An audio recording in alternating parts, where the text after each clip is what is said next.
ఆంధ్రప్రదేశ్లో నిజాలు మాట్లాడకూడదు అనుకుంటా, ఊహాజనితంగా. లేదంటే ఇక్కడ మనకి లక్ష అనేది చాలా చీఫ్ అయిపోయింది.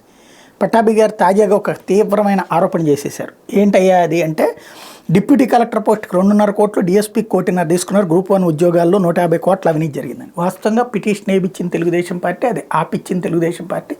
దాన్ని కవర్ చేయడానికి ఇప్పుడు తాపత్రయపడుతూ ఉన్నటువంటి పరిస్థితి అయితే ఉంది.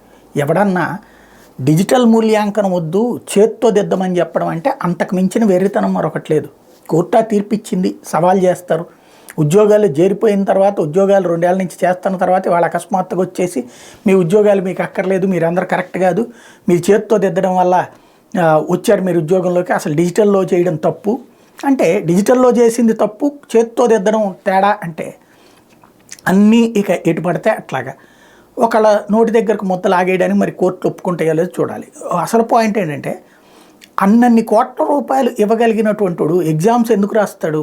బేసిక్గా ఆ కోట్ల పెట్టి ఏ వ్యాపారం పెట్టుకుంటే సరిపోతుంది కదా.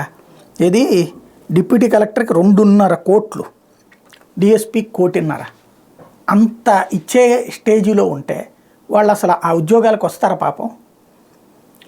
దానికోసం ఇంత కష్టపడతారా?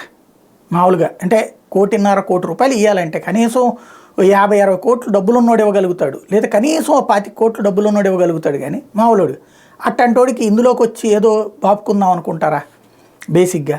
కాకపోతే మనం ప్రస్తుతం వెయ్యాల ఎదురుగుండా వాస్తవం కంటే కూడా భ్రమలలో జనాలను తీసుకెళ్ళడం చాలా సులభం, నిజంతో మాట్లాడించడం చాలా కష్టం.